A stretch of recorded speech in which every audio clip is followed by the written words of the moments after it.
ต่างเกียงไฮยังป่าเป้าแม่อาจารย์ก็เกาะสัญญาณไปนอกในเวลาที่ครูบาอาจารย์ที่เปิดจัดรายการต่างพื้นที่นั้นเปิดมาได้จัดก็จะเกาะรายการจากต่างลำปางไปเหมือนกันพบปะกันวันนี้ศรัทธาญาติโยมเข้ารายการจ้าน้อยเนื่องจากว่าคอมพิวเตอร์มีปัญหาเนาะคอมตัวเตี้ยตาใจอยู่ในห้องของตัวเองเปิดมาแล้วมันดังกุดกัดเปลี่ยนอย่างใดเพิ่นว่าฮู้เนาะดูแล้วก็สัญญาณบ่เสถียรมีปัญหาแล้วก็เพิ่นก็สัญญาณบ่ได้ตัวก็เลยมาตีห้องส่งเนาะมาจัดในห้องส่งเป็นน้ำแล้วไปเลยแล้วศรัทธาพบปะกันนะเมื่อค่ำยามแรงทุกวันทุกครั้งก็จะปกติแล้ววันอังคารอาตมาจะได้พักผ่อนเวลานี้ท่านอาจารย์อินทรวงศ์ด็อกเตอร์นะท่านพระมหาอินทรวงศ์ด็อกเตอร์ท่านจะเป็นผู้ดำเนินรายการทุกวันอังคาร 19 ถึง 20 นาฬิกาแต่เนื่องจากว่าวันนี้ท่านอาจารย์มีภารกิจไปประชุมที่มจร.ดอนกลางที่วังน้อยอยุธยาท่านอาจารย์เป็นครูบาอาจารย์เนาะที่ประสิทธิ์ประสาทวิชาการความรู้ให้กับนิสิตในวิทยาลัยสงฆ์จังหวัดลำพูนจังหวัดลำปางและก็หลายๆที่สถานท่านอาจารย์เป็นผู้ที่มีความรู้ความสามารถหลายด้านเนาะโดยเฉพาะด้านการศึกษาจบปริญญาธรรมแล้วก็จบด็อกเตอร์หลายถือว่าเป็นผู้ที่มีความรู้ตึงต่างโลกต่างธรรมบริบูรณ์สมบูรณ์วันนี้ท่านอาจารย์ก็แจ้งมาในไลน์กลุ่มว่าเพิ่นติดธุระเนาะสามารถจะเข้ารายการได้ขออภัยที่สะดวกเข้ารายการดูแลรายการแล้วก็เข้ารายการแทนกำนึงอาตมาภาพก็เช็คดูแล้วบ่มีฝ่ายที่จะมาทดแทนมาดูแลรายการแทนก็เลยได้ทำหน้าที่ได้เข้ารายการณขณะนี้นะสตาไปพระพร้อมกันกราบพระพร้อมกันกราบหนึ่งพุทโธเมนาโถกราบสองธัมโมเมนาโถกราบสามสังโฆเมนาโถอิมินาสการเรนะพุทธังอภิปูชยามิอิมินาสการเรนะธัมมังอภิปูชยามิอิมินาสการเรนะสังฆังอภิปูชยามิอะระหังสัมมาสัมพุทโธภควาพุทธังภควันตังอภิวาเทมิกราบสวากขาโตภควตาธัมโมธัมมังนะมัสสามิกราบสุปฏิปันโนภควโตสาวกสังโฆสังฆังนะมามิกราบ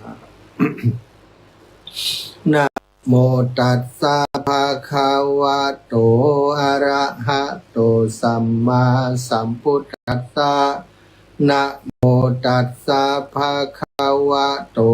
อะระหะโตสัมมาสัมพุทธัสสะนะโมตัสสะภะคะวะโตอะระหะโตสัมมาสัมพุทธัสสะพุทธังสารนังกัจฉามิธัมมังสารนังกัจฉามิ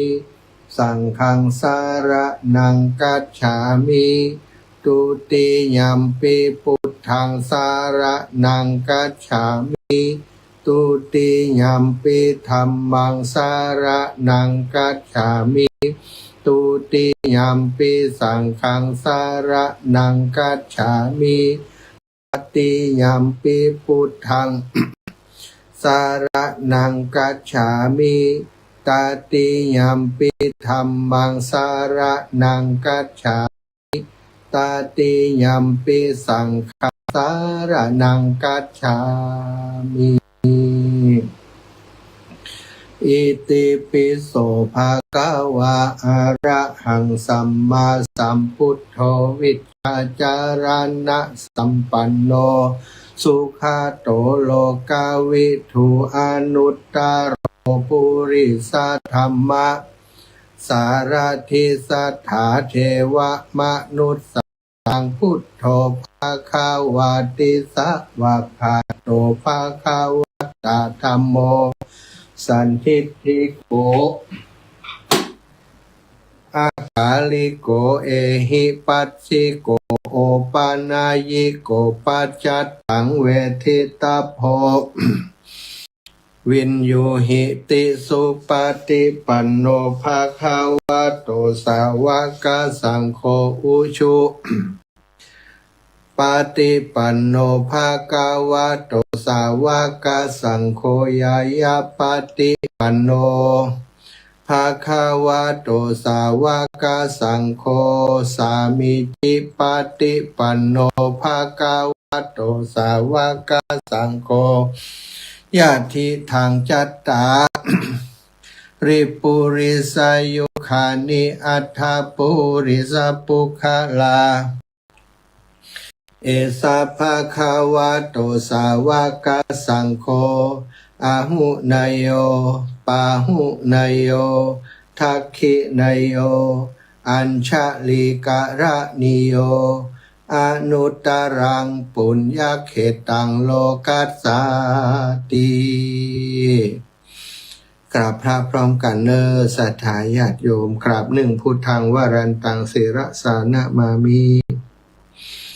กราบสองธรรมังวรันตังศิรสานะมามิกราบสามสังฆังวรันตังศิรสานะมามิไหวพระสวดมนต์ธรรมวัดเย็นโดยกันร้อยแล้วศรัทธาญาติโยมต่อไปก็จักได้นำสาระธรรมมาสนทนามาอุมาจากาบศรัทธาญาติโยมอีพ่ออีแม่ตั้งหลายนะตามเวลาที่ได้รับมอบหมาย19 ถึง 20 นาฬิกาในช่วงหัวค่ำยามแรงวันนี้นะแล้วก็เดี๋ยวก็คงจะพบปะกันต่อแต่ว่าในนามในเครือข่ายของคลื่นสีขาวคลื่นใหญ่เนาะเวลา20 นาฬิกาถึง 22 นาฬิกานะก็จะได้พบปะกันในคลื่นใหญ่ของคลื่นสีขาวเพื่อชาวประจำวันอังคารนะทุกวันอังคารก็จะได้พบปะกันที่คลื่นสีขาวส่วนในช่วงนี้นะวันนี้ก็อย่างที่บอกนะคือมาแทนครูบาอาจารย์ท่านอาจารย์พระมหาอินทวงศ์อิสระพานีท่านอาจารย์ไปประชุมวิชาการอยู่ที่อันวิทยาลัยสงฆ์วังน้อยอยุธยาเนาะสถานวันก่อนเลยต้องแทนครูบาอาจารย์ตามที่เปิ่นได้แจ้งร้องขอบอกกล่าวมาเนาะศรัทธาญาติโยมวันนี้ก็จะได้นำสารธรรมมาสนทนามาอุมาจาในสมัยพุทธกาลศรัทธาญาติโยมก็มีเมื่อพระพุทธองค์ยังทรงพระชนอยู่ก็ได้เกิดเหตุการณ์หลายๆเรื่องเนาะที่เรียกว่ามาผจญกับพระพุทธองค์มีมารมาผจญหลายครั้งหลายคราโดยเฉพาะที่ ใกล้ตัวของพระองค์เนาะเป็นถ้าบ้านเฮากับเป็นปอเท่าปอตา ปอตาของพระองค์ก็คือพระบิดาของพระนางพิมพายโสธราเนาะซึ่งเป็นผู้ที่มีเป็นก็เป็นมิสักเป็นเจ้านะเนาะเจ้าลุงอีกกันเนาะเจ้าลุงของพระพุทธเจ้านะพระเจ้าสุปพุทธะเป็นทั้งพระญาติเป็นทั้งตระกูลฝ่ายของบิดานะแล้วก็มีซักเป็นพระสัสสุระหรือว่าปอตาของเจ้าชายสิทธัตถะนะก็ทรงผูกแขนกับเจ้าชายสิทธัตถะเมื่อ ตอนที่ คือเป็นคู่รักคู่แค้นกันอย่างใดบ่ฮู้ชะตาธาตุมันบ่ตรงกันเนาะสุปพุทธะนี่เป็นบิดาของเทวทัตกับพระนางพิมพาเนี่ยเทวทัตนี่ก็ถือว่าตอนจะเกิดก่อนพระพุทธเจ้าสักน้อยตอนเทวทัตเกิดมานั้นนะก็เป็นเรียกว่าเป็นหลานรักของทุกคนพระเจ้าสุโธทนะก็ฮักนะทุกคนในพระประยุรญาติต่างก็ฮักเจ้าชายเทวทัตแต่พอเจ้าชายสิทธัตถะประสูติ รัศมีของเจ้าชายสิทธัตถะก็มาครบนะรัศมีของเจ้าชายเทวทัตไปหมดนะคนที่เคยฮักเคยประคบประงมดูแลก็ถอนตัวออกมาอย่างพระเจ้าสุโธทนะนี่บกรนี้ก็เล่นกับหลานอยู่ตลอดแต่พอพระกุมารสิทธัตถะประสูติก็ต้องทรงดูแลเป็นพิเศษเนาะเจ้าชายเทวทัตก็น้อยเนื้อต่ำใจพระเจ้าสุปพุทธะซึ่งเป็นพระบิดาก็บอกค่อยป้อใจนะต่อมาเมื่อเจ้าชายสิทธัตถะนะเสกสมรสนะหรือว่าแต่งงานกับพระนางพิมพาพระพิมพาหรือว่ายะโสธราก็อยู่ด้วยกันปกติดีสถาในช่วงแรกแต่พอเมื่อพระชนมายุของเจ้าชายได้29 ปี29 วรรษา29 ปีก็ได้อย่างที่สถาเคยได้อ่านพุทธประวัติแล้วก็เคยได้ฟังเรื่องของเจ้าชายสิทธัตถะที่เสด็จออกบวชสถาญาติโยมพอเจ้าชายเสด็จออกบวชก็สร้างความบ่พอใจให้กับเจ้าสุปพุทธะนี่เป็นอย่างยิ่งโดยคือคิดแบบบ้านๆทั่วไปเนาะโอ้ลูกเฮาละลูกเฮาเฮือเป็นไม้ลูกเฮาอุตส่าห์มาแต่งงานโดยแต่งงานเข้าเรือนมา ฝ่ายบ่ปอมีหลานฮือแหมมีพระโอรสฮือแหมก็คือลาหุนกุมาร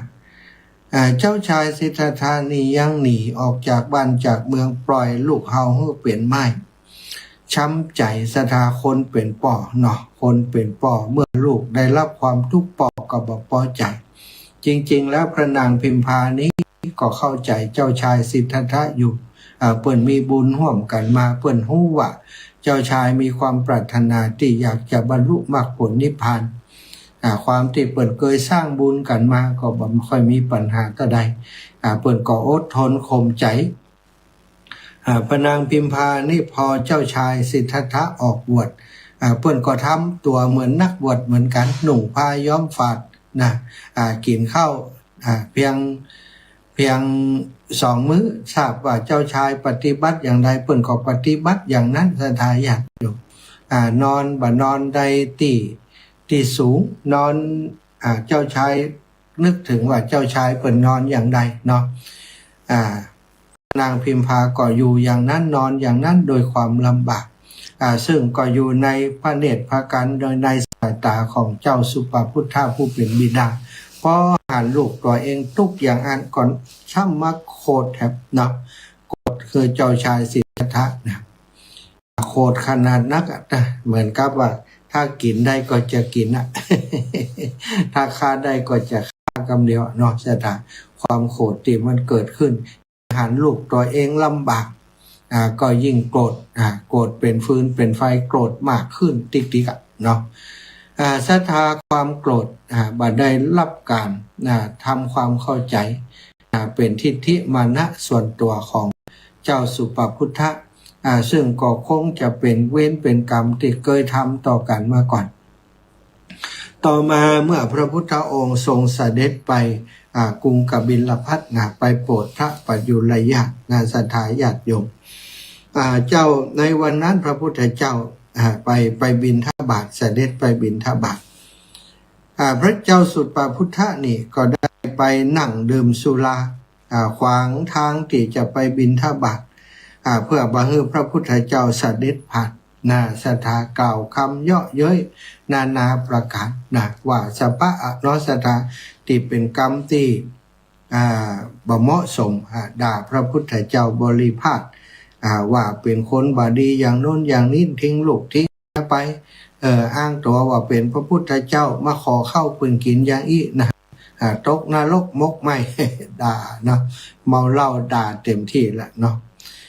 พระพุทธองค์นะบ่ทรงโต้ตอบอย่างสักอย่างเพราะแล้วก็พระองค์ก็ยิ้มนะทรงยิ้มน้อยๆนะถ้าพระพุทธเจ้ายิ้มน้อยๆนี่สาวกติดตามนี่นะจะทูลถามทำไมพระพุทธเจ้ายิ้มน้อยๆคนที่เดินตั้งหลังหู้ซะนะก็เพราะว่าพระรัศมีพระเขี้ยวแก้วนั้นฉับพลันรังสีแผ่ออกมาถ้าพระองค์เผยปากน้อยเดียวนี่ซะนะ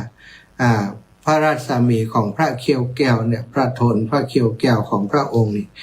จะแผ่ออกมาเป็นฉับพลันรังสีวับนี่นะเหมือนกับฟ้าแมบอีก แต่แสงมันจะเหมือนแสงฟ้าแมบแสงมันนวลตาจะดังผู้ติดตามก็ได้ถามว่าเกิดอะไรอย่างขึ้นหรือพระเจ้าค่ะพระพุทธองค์ได้ตรัสว่าภิกษุทั้งหลายการกระทำของเจ้าสุปพุทธะนี้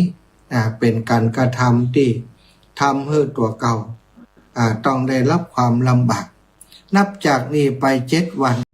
พระเจ้าสุปพุทธะจะถูกแผ่นดินอันกว้างใหญ่ไพศาลนี้สูบ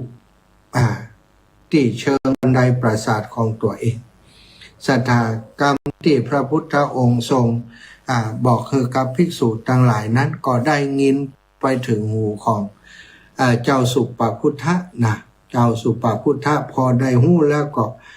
พอข่าวนี้รู้ถึงหูเจ้าสุปพุทธะพระองค์บ่ได้รู้สึกเก่งกว่าแต่อย่างใด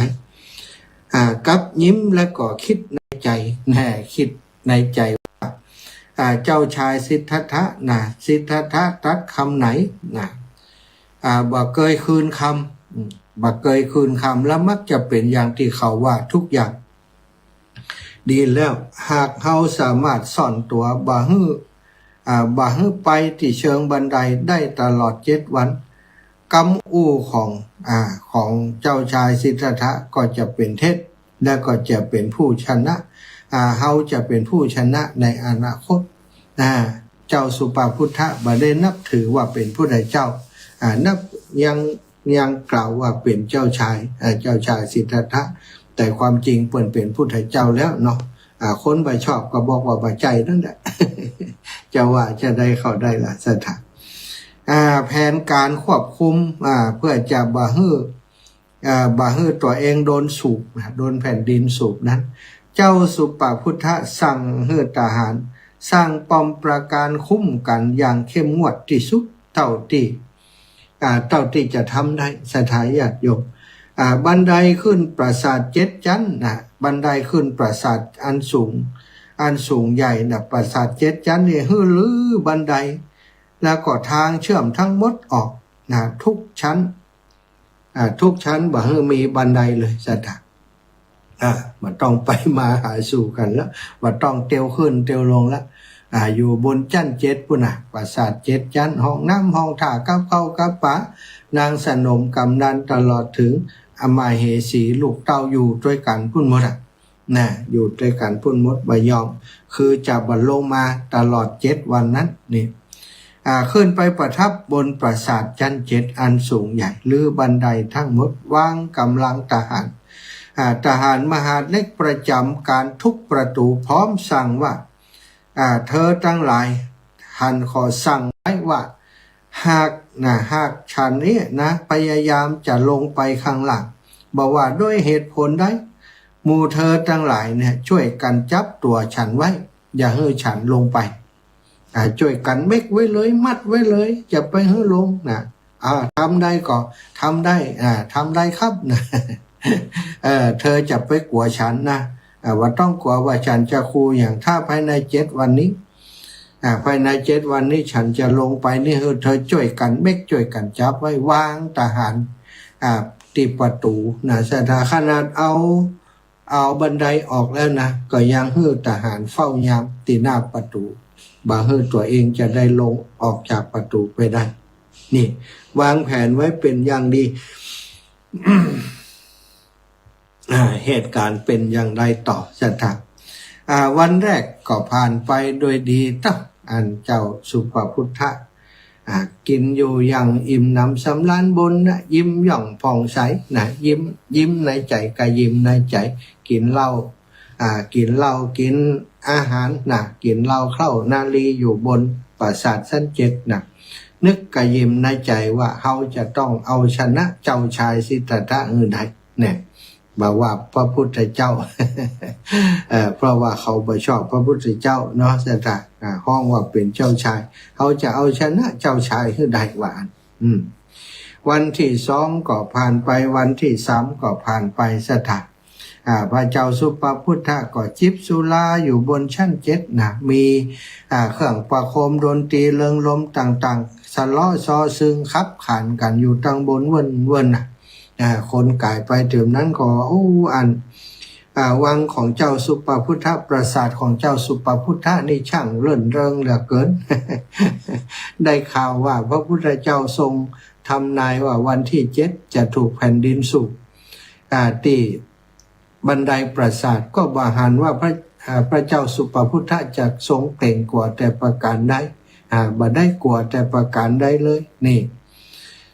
คนทั้งหลายก็ว่าหรือว่าเจ้าสุปพุทธะนี่จะเอาชนะกรรมทำนายของพระพุทธเจ้าได้แต่ก็ไม่ใครกล้าไปถามพระพุทธเจ้าเพราะพระพุทธองค์นี้จะบัดตอบคำถามเหล่านี้เพียงแต่ว่าได้ตรัสถึงอนาคตตรัสแล้วก็จบละใส่มันต้องมาอู้แล้วสัตว์จะคืนคำก่อมได้เพราะว่าพระองค์เรียกว่าเป็นการทำนายอนาคตของที่พระองค์ได้หันว่าจะเป็นอย่างนั้นนะก็ทำนายไปมีแต่คนรุ่นกันตัวโกง ทุกคนก็รุ่นว่าคงบ่มีไอ้อย่างที่จะทำให้เจ้าสุปพุทธะนี่ลงจากปราสาทได้ขึ้นพอเตอสถาบันไดก็ออกหมดบันไดเอาออกหมดแล้วไปปอฮื้อทหารคอยกันประตูคอยจับคอยยับอยู่ที่ประตูเพื่อบ่ให้เจ้าสุปพุทธะนี่ลงมาจากปราสาทของพระองค์เองได้ทุกคนหันการทำงานของทหารก็เชื่อมั่นในกำลังทหารที่วางกำลังไว้ทุกจันทร์ของปราสาท เป็นอยู่บนจัด7 แต่ว่าจันทร์6จันทร์5 4 3 2 1นี่ก็วางกำลังไว้หมดนะสัตว์เนี่ยโดยความแบบคือ โดยความแบบประมาทเรียกว่ากำแพงแก้ว7ชั้นนี่ทำแน่นหนาไปเลยเพื่อจะมาให้ตัวเองได้ลงได้ออกจากปราสาทนั้นเหลือกำหนดอีกบักกี่นาทีสถาญาติโยมจนกระทั่งถึงวันที่7วันสุดท้ายของกรรมทำนาย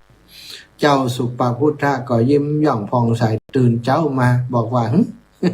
วันนี้ละจะได้หารกันแล้วเนาะว่าคำทำนายของพระพุทธเจ้าเจ้าชายสิทธัตถะนี้จะเป็นไปได้หรือนะเป็นไปบ่ได้แน่นอนคำนี้จะได้อายคนทั้งบ้านทั้งเมืองแน่นี่สถาญาติโยมมั่นใจเต็มที่แล้วก็จิบเราไปแหมเนาะตื่นเจ้ามาถอนไป เรือกำหนดแหมบักกี่นาทีสถาญาติโยมรุ่งอรุณพระอาทิตย์จะสาดแสงขึ้นมาแล้วเรือกำหนดเวลาอีกบักกี่นาทีก่อนจะครบ7วันเจ้าสุปพุทธะเตรียมจะเฉลิมฉลองชัยชนะเหนือคำทำนายของพระพุทธเจ้าทันใดนั่นเองศรัทธาญาติโยมก็มีเหตุการณ์พิลึกกึกกือเกิดขึ้น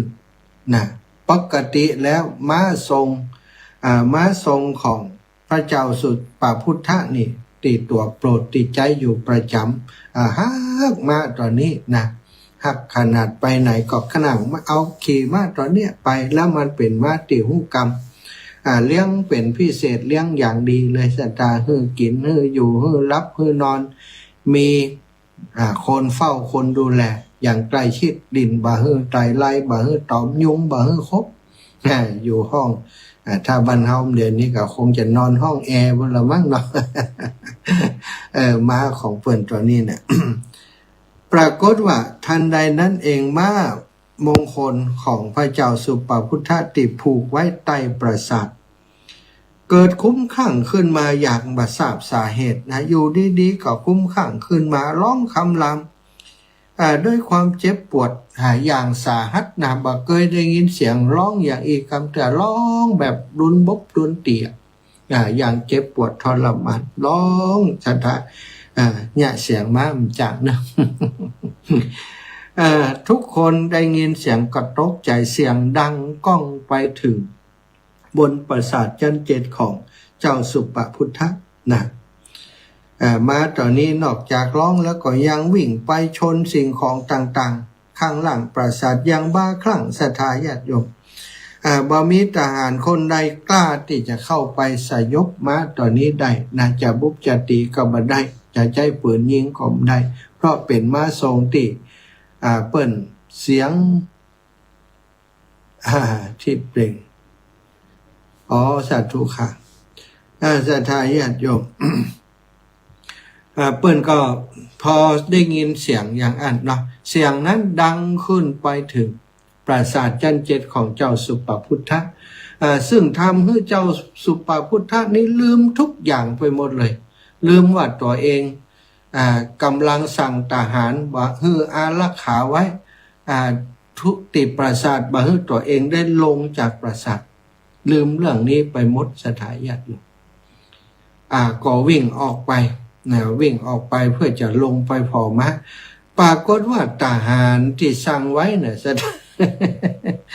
ทหารที่สั่งไว้แทนที่จะยับกลับกลายเป็นว่าช่วยกันพระเจ้าสุปพุทธะลงไปว่ามันเกิดจากอภินิหารอย่างใดก็บอกว่าโดยกรรมบันดาลให้เป็นอย่างนั้นแล้วก็เป็นที่แปลกใจว่าบันไดที่สั่งลื้อนี่กลับมาอยู่ที่เดิมได้อย่างใดบันไดที่สั่งลื้อนี่กลับมาอยู่ที่เดิม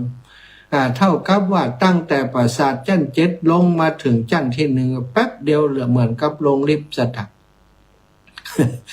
เพราะว่าทหารช่วยกันยู่ลงมาตัวแทนที่จะยับ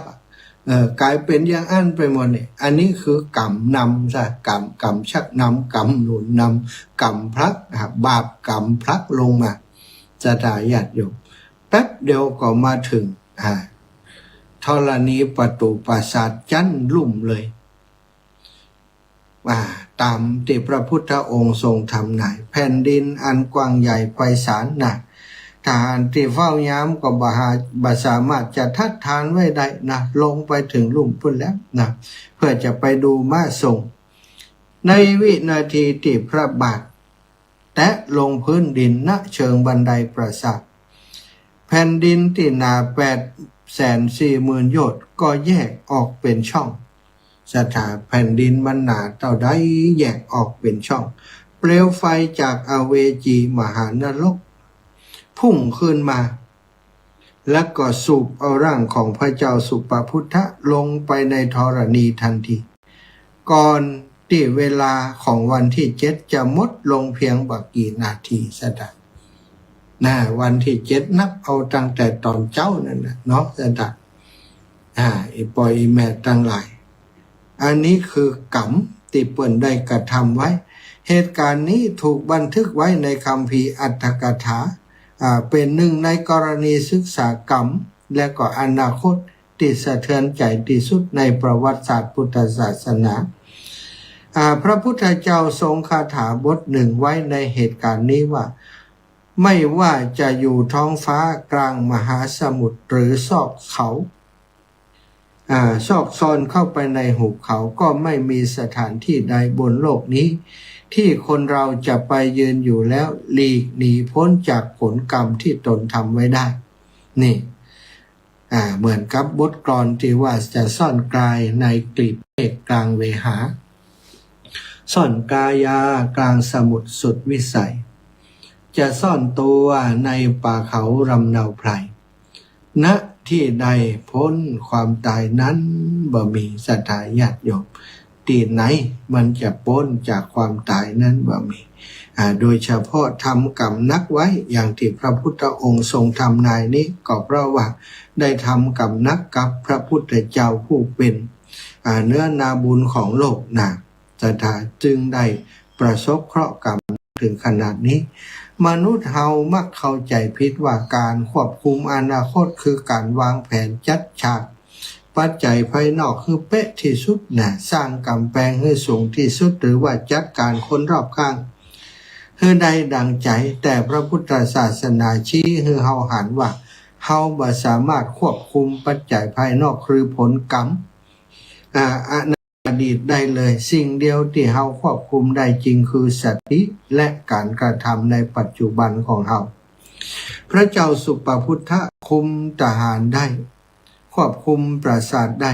ควบคุมประตูได้แต่พระองค์ควบคุมจิตใจและสติของตนเองบ่ได้เมื่ออารมณ์ชั่ววูบเข้าครอบงำแผนการทั้งหมดที่สร้างมา7 วันก็พังทลายลงในวินาทีเดียวนั่นเองในโลกปัจจุบันคนเฮากำลังทำเหมือนพระเจ้าสุปพุทธะโดยบ่ฮู้ตัวเฮาเครียดกับการพยายามควบคุมทุกอย่างในอนาคตทั้งเรื่องการงานอุปสรรคหรือคนอื่นจนลืมไปว่าอนาคตบ่ได้เกิดจากการนั่งกังวลแต่อนาคตคือผลรวมของสิ่งที่เฮาทำในปัจจุบันต่างหากสถาญาติโยมบ่ต้องกังวลมันอนาคตจะเป็นอย่างไรแต่ว่าทำปัจจุบันให้ดีที่สุดกันแล้วกันนะอนาคตมันก็จะดีตามที่ปัจจุบันเฮาทำอย่างใดมันก็ส่งผลไปยังอนาคตนะสิ่งที่เฮาทำแต่ว่าก็มีผลวันนี้สิ่งที่เฮาทำวันนี้มันก็มีผลต่อไปเช่นเดียวกันนะหากเฮายังมีอนาคตที่ดีเฮาบ่ต้องสร้างป้อมปราการเพื่อซ่อนตัวจากความกลัวแต่แค่ต้องสร้างเหตุที่ดีในปัจจุบันมีสติรับมือกับอารมณ์ของตัวเองเพราะสุดท้ายสิ่งที่จะพาเฮาไปสู่อนาคตบ่ใช่กำแพงที่หนาแน่นที่สุดคือสติและก็การตัดสินใจในวินาทีนี้นั่นเองสถาเฮาอาจจะสร้างปราสาทเพื่อซ่อนตัวจากโลกได้แต่บ่อาจจะสร้างปราสาทเพื่อซ่อนตัวจากการกระทำของตัวเองได้เนาะสถาอย่างพระเจ้าสุปพุทธะนี้ก็น่าเอ็นดูเพิ่นเนาะถ้าตามเหตุตามผลตั้งโลกนี่มองอย่างเจ้าสุปพุทธะติเกียรติว่าละลูกสาวของตัวเองนะหนีไปบวชอย่างเงี้ยขอลูกสาวเฮาไปแล้วบ่ดูแลโคตรในฐานะปอแต่ว่าการกระทำของเปิ้นนี้เนาะส่งผลคือเปิ้นต้องตกนรกอเวจีถูกแผ่นดินสูบแม้กระทั่งลูกบ่าวเจ้าชายเทวทัตหรือว่าพระเทวทัตก็ประสบเคราะห์กรรมเช่นเดียวกันนะกับพระเจ้าสุปพุทธะสถาก่อนที่จะเปิดสายเนาะสำหรับวันนี้ขออนุญาตประชาสัมพันธ์ศรัทธาญาติโยมคุณโยมแม่หอมแล้วก็ลูกหลานชวนกันมาทำบุญเป็นเจ้าภาพทรายที่จะเอามาเทพื้นเอามาปูพื้นสำนักงานแล้วก็อาคารที่ได้ปรับปรุงซ่อมแซมช่วงนี้บ่ได้แจ้งให้ศรัทธาทราบความจริงก็ทำงานทุกวันเนาะพยายามเอาของเก่ามาอัดแอปมารีโนเวทมีไม้เก่าก็เอามาถอนตะปูเอามาเช็ดเอามาล้างเอามาเป็นโครงสร้างต่อเติมที่มันบ่เรียบร้อยเนาะในกุฏิที่มีอยู่โดยที่สำนักงานโดยไม้ถ้าเอากองไว้พวกมันก็ขึ้นพวกมันก็กินจะเสียหายไปเอามาล้างเอามาทำสีเอามาเป็นวัสดุอุปกรณ์แล้วก็มีกระเบื้องเก่าเซาะกระเบื้องเก่าไปซื้อกระเบื้องเก่ามาเอาราคามันพอแปลกก็เอามามุงหลังคาซะมามุงหลังคา แต่ก็บ่ได้บอกเพื่อศรัทธาญาติโยมช่วงนี้เนาะบ่ได้บอกว่า กระเบื้องแผ่นต่ออันต่ออีมันบางเทื่อบางทีมันยิบย่อยไป ก็อาศัยปัจจัยที่ศรัทธาเปิ่นห้องส่วนตัวมานั้นเนาะเอาไปซื้อวัสดุอุปกรณ์ต่างๆมาท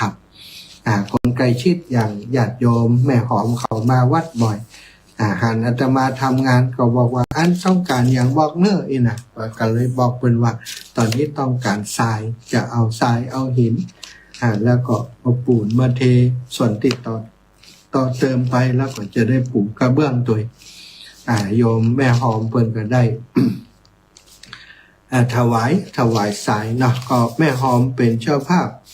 ทรายลำละ 2,800 แต่เพิ่นถวายมา 3,000 แม่หอม 1,500 บาทแม่หอมนายธนกรนายณรินทร์เถินบุรินทร์นะหอมมา 1,500 บาทคุณธนเดชดวงพรนางสาวกมลทิพย์นางสาวนัทวรัตน์ไพเรือน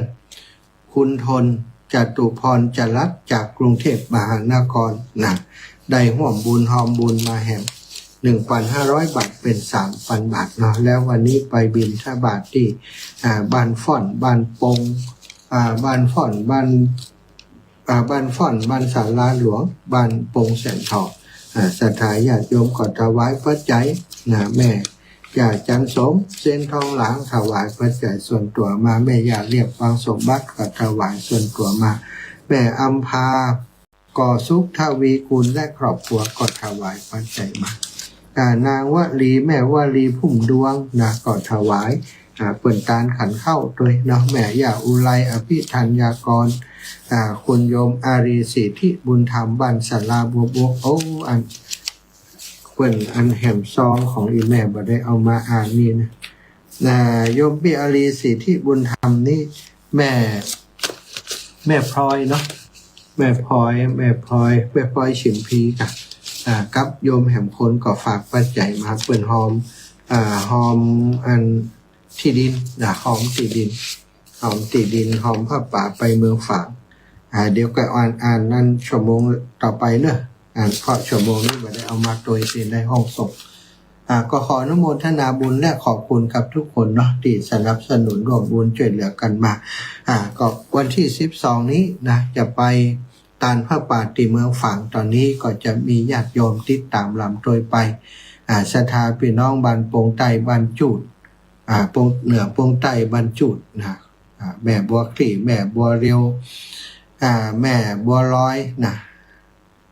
คณะแม่ถนอมนะหลายๆคนหลายๆท่านก็จะไปด้วยกันด้วยเปิ้นบ่ได้ไปอันสุรินทร์ศรีสะเกษบุรีรัมย์ด้วยก็เลยลวดจากไป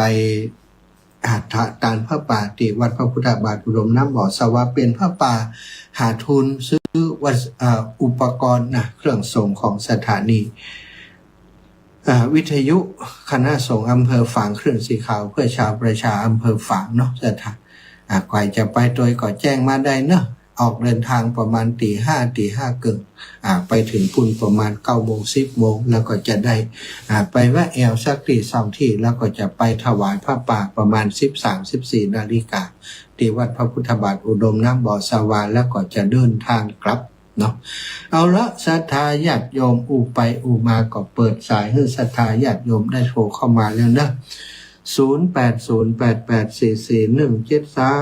0808844173อ้าวโทรมาได้เลยเนอะ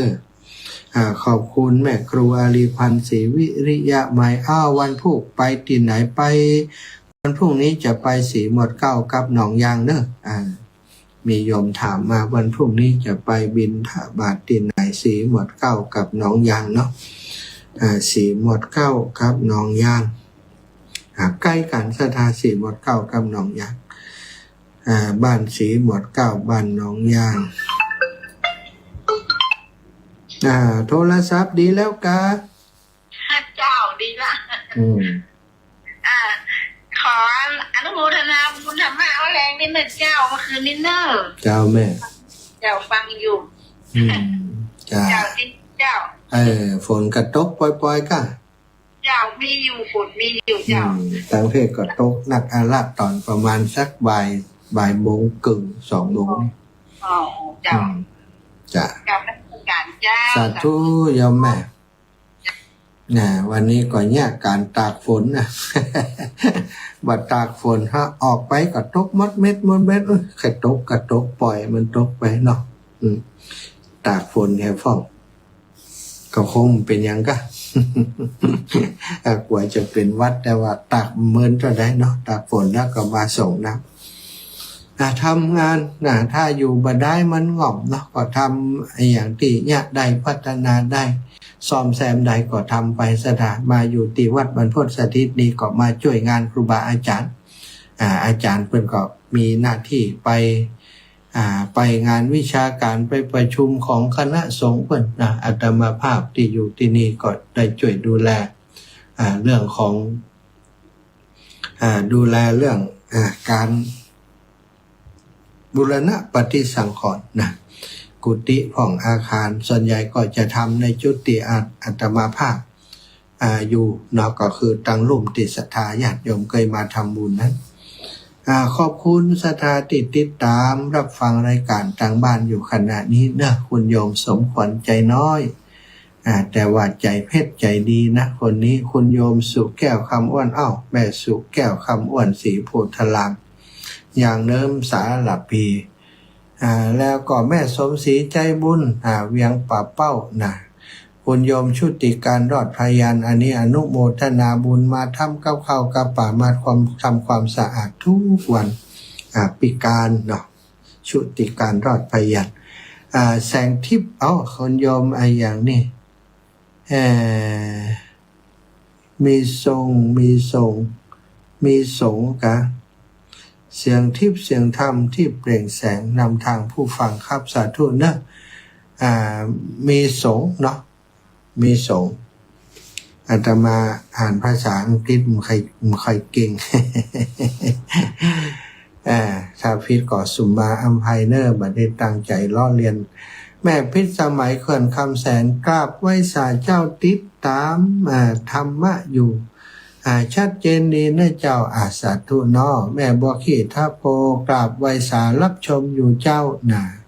โยมน้องสมควรใจน้อยก็สาธุรับฟังอยู่แม่ลาวันแม่ครูลาวันกุยคำสาธุเจ้าข้าแม่บัวขี้แม่ครูลาวันโยมน้องชิดชาบาเจริญพรได้ข่าวว่าทุเรียนออกเยอะนิดเนาะ ฟองจันโยมแม่ฟองจันแก้วมูลอนุโมทนาบุญเนอะแม่ฟองจันแก้วมูลแม่น้อยทาอาสาเจริญพรแม่พออยู่เนอะเดี๋ยวแม่ฟังนี่แล้วจ้าแม่เหมือนเริ่มได้โทรหาจ้าแต่แม่ผมฟังนะบ่มฟังล่ะดีแล้วจ้าก็ตกปิดปัดนักต่อได้อย่างเดียวกันนั่นจ้าไม่เป็นกำลังใจนะท่านสาธุค่ะแม่น้อยทาอาสาบันท่าโถกเนื้อขอบคุณแม่บัวเย็นจันทบติดตามตังไลฟ์สดคุณโยมกนกพิชัยนาเจ้าอำเภอฝางบ้านห้วยงูในก็ติดตามตังไลฟ์สดขอบคุณทุกเสียงทุกสายทุกคนติดตามรับฟังแล้วก็โทรมาให้กำลังใจนางทิพกามีสาธุเนอคุณโยมทิพกามีเปิดใน Facebook ก็มีนักอาละอยู่ที่เปิดติดตามศรัทธาญาติโยมไผอยากจะร่วมบุญสมทบกองทุนของสถานีวิทยุวัดพระพุทธบาทอุดมน้ำบ่อสวาที่เปิดกำลังหาทุนเพื่อจะซื้ออุปกรณ์เครื่องส่งจะมีแอมป์เครื่องขยายเสียงเครื่องส่งจะเป็นแอมป์ตัวใหญ่พิเศษน้อยราคาก็จะแพงกว่าแอมป์ธรรมดามันเป็นเครื่องส่งของสถานีแล้วมันจะต้องอึดต้องอดทน ต้องอดทนเพราะว่าเปิดทีหนึ่งก็หลายชั่วโมงอย่างของที่วัดบรรพตสถิตนี่สถาได้พักวันหนึ่งประมาณ3ชั่วโมงเท่านั้นนอกนั้นก็ออนแอร์ออกอากาศตลอดก็ทำให้เครื่องมันจะต้อง มีความอึดความอดทนถ้ามันลุโลเนี่ยอย่างใด ก็ต้องซ่อมนะบางเตื้อถ้าเฮาบ่มีสำรองนี่ถ้าเสียก็คือต้องกว่าจะไปซ่อมได้นี่10 วัน20 วันศรัทธาเดือดร้อนเนี่ยแล้วเนาะฉะนั้นก็จำเป็นจะต้องมีแผนสำรองตอนนี้หลวงพ่อวัดพระพุทธบาทอุดมน้ำบ่อสาวาโดยการสนับสนุนของศรัทธาสาธุชนลูกศิษย์ลูกหาของหลวงพ่อเนาะโยมแม่จงดีคุณโยมปราณีปัญโยคุณโยมกนกพิชัยนาหลายๆคนแม่แดงเขานะจนกันทำบ้าป่าขึ้นมาเพื่อจะเอามาเป็นทุนในการ ในการ ซ่อมแซมอุปกรณ์เครื่องทรงและก็ซื้อบางส่วนในวันที่12วันแม่แห่งชาติได้ไปทำบุญใหญ่ด้วยกันเนาะเฮาบ่ได้ทำหน้าที่เฮาบ่มีสถานีวิทยุเองเฮาบ่ได้ทำหน้าที่เผยแผ่ธรรมะเนาะแต่ว่าเฮาสนับสนุนเป็นกำลังให้ครูบาอาจารย์เปิดได้มีกำลังในการบริหารจัดการกำลังที่ว่าก็คือปัจจัยที่เฮาได้ถวายไปเปิ่นก็เอาไปหอมกันแล้วก็เอาไปซื้อวัสดุอุปกรณ์ต่างๆมาออกอากาศอุปกรณ์ดีมีคนออกอากาศมีคนจัดรายการธรรมะมันก็คนฟังก็จะได้ฟังรายการธรรมะกันทุกๆวันทุกๆวันเนาะแม่เรนูชัยวงศ์น้อมกราบไหว้สาธุเจ้าท่านอาจารย์เจ้านะก็ขอบคุณนะแม่เรนูชัยวงศ์เนาะศรัทธาพี่น้องสารปีได้ข่าวว่าเมื่อเดียวนี้ได้หลานน้อยนะ ได้เลี้ยงหลานน้อยเนี่ยมีโอกาสจะไปชมหลานน้อยเพิ่นก่อนนะไปเยี่ยมหลานน้อยเพิ่นศรัทธาญาติโยมพี่น้องบ่ข้างสันกำแพงเนาะแม่พวงทองเขาโทรมาหากันพร้อมวันนี้แม่พวงทองบาหันเข้ามาดูใน Facebook ไลน์เนาะแม่บุญเรืองชัยเงินพี่น้องต่างเมืองฝางหลายคนเนี่ยจะหันกันเป็นประจำเนี่ยเวลาไลฟ์สดเนี่ยเพิ่นจะเข้ามาดูทางไลฟ์สดแต่บางทีเพิ่นก็ไปดูหลังจากอาตมาออกรายการมาแล้วเปิ้นว่างเปิ้นก็เข้าไปดูย้อนหลังนะดูย้อนหลังได้นะสำหรับไลฟ์สดแต่ว่าถ้าจะดูเมินนี่ต้องไปดูที่ YouTube นะ YouTube ก็พิมพ์คำว่าสารธรรมยามค่ำรายการที่อาตมาจัดนะก็พิมพ์ชื่ออาตมาภาพพระมหาสมชาติชาตปัญโย YouTube มันก็ขึ้นแล้วซะจ้ะอันนั้นก็สะดวกแหมน้อยนะอินเตอร์แหมน้อย YouTube นี่จะอยู่ได้เมินเด้อจ้ะอยู่ได้ตลอดไปนะอยู่ได้เมินเข้าไปสืบค้นเข้าไปค้นพอได้อย่างไปเมื่อวันก่อนอาทิตย์ก่อนยังก่อนนู่นนะเข้าไปดูสารธรรมยามค่ำมันก็จะโพสต์ออกมาให้เราหัดเอาละเนาะกันไปกันมาเวลาใกล้จะหมดแล้วนะก็ขอนำรายการในช่วงนี้จากลาไปก่อนเพราะช่วงต่อไปกำเดียวจะปีกมาแหมอยู่เนาะเพราะว่าช่วงต่อไปนี้จะได้เข้ารายการไปทางคลื่นสีขาวคลื่นใหญ่เพิ่นก็จะเกาะสัญญาณจากทางลำปางออกอากาศไปทางเชียงใหม่เนาะเอาละเด้อศรัทธาเวลาหมดเวลาก็ขอนำรายการจากลาไปโดยเวลาเพียงเท่านี้ขอความสัตย์สดีจงมีแก่ศรัทธาสาธุชนทุกคนทุกท่านจัตตารโอธรรมาวัฏันติอายุวันโนสุขังภะลัง